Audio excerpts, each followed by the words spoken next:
অপৰাধীৰ ৰম্যভূমিলৈ পৰিণত গুৱাহাটী মহানগৰী। ডকাইতে লুটিলে লাখ লাখ টকা। সেনাৰ পোছাকত ডকাইতৰ লুটপাট। এতিয়া যেন কৌশল সলাইছে ডকাইতে।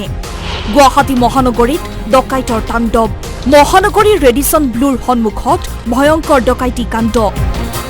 দিন দুপৰতে সেনাৰ পোছাকত ডকাইতৰ লুটপাট। আৰক্ষীয়ে গিজগিজাই থকা মহানগৰীত সংঘটিত হৈছে এক ভয়ংকৰ ডকাইতি। সেনাৰ পোছাক পিন্ধি অহা এটা ডকাইতৰ দলে ৫জনীয়া ব্যৱসায়ীৰ দল এটাৰ পৰা লুটি লৈ যায় ২১,৮৫,০০০ টকাৰ লগতে ৫টাকৈ মোবাইল।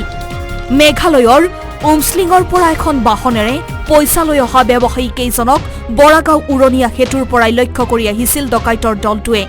উমছলিঙৰ পৰা নিজৰ পকলেন বিক্ৰী কৰি লৈ আহিছিল টকাখিনি। টকাখিনি লৈ বাইহাটা চাৰিআলি অভিমুখে আহি আছিল ৫জনীয়া ব্যৱসায়ীৰ দলটো। কিন্তু বৰাগাঁও উৰণীয়া সেতু পাৰ হোৱাৰ পাছৰে পৰা লক্ষ্য কৰি লোৱা ডকাইতৰ দলটোৱে হোটেল ৰেডিসন ব্লুৰ তেল ডিপোৰ সন্মুখত ব্যৱসায়ীৰ গাড়ীখন আগভেটি ধৰে আৰু গাড়ীখনত ড্ৰাগছ থকা বুলি আৰম্ভ কৰে নাটক। সেনাৰ পোছাকত অহা ডকাইতৰ দলটোৱে লগে লগে আৰম্ভ কৰে তালাচী কৰাৰ নাটক কৰি ডকাইতৰ দলটোৱে লুটি লৈ যায় বৃহৎ পৰিমাণৰ ধনখিনি। আমাৰ লগত পইচা আছিল ২১,৮৫,০০০। আমি আহি থাকোঁতে আপোনাৰ বৰাগাঁও ব্ৰিজৰ পৰা বলেৰো এটা পিছা কৰিলে আমাক। গাড়ীটোৰ নম্বৰ হ'ল AS01AB1036। এইটো গাড়ী আহি কিনে ৰেডিসন ব্লুৰ ফ্ৰণ্টত মোক ব্ৰেক কৰিব ক'লে। আমি ৫জন আছিলোঁ, গাড়ীত মোৰ মামা আছিল মোৰ লগত। আহোঁতে সিহঁতে ব্ৰেক কৰিব দিলে, মই ব্ৰেক নকৰিলোঁ। তাৰপিছত সিহঁতে অলপ আহি কিনে তেল ডিপোৰ ফ্ৰণ্টতে গাড়ীটো আগত পাতি দিলে। পাতি দিয়াৰ পিছত সিহঁতে কৈছে গাড়ীত ড্ৰাগছ আছে।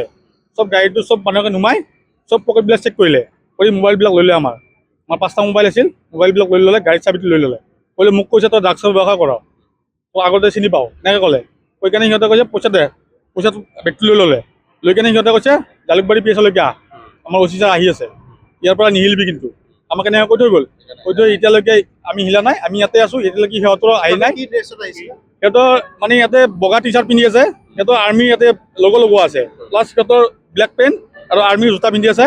গাড়ীটোৰ আগত আৰ্মিৰ কেপবিলাক থোৱা আছে। এতিয়া দিন দুপৰতে আৰক্ষী আৰু সেনাৰ নাম লৈ সংঘটিত হোৱা এই ঘটনাই সৃষ্টি কৰিছে চাঞ্চল্যৰ। গুৱাহাটীৰ পৰা ৰিয়াজ আলী আৰু হিৰকজ্যোতি কলিতাৰ ৰিপৰ্ট, আছাম টক্স।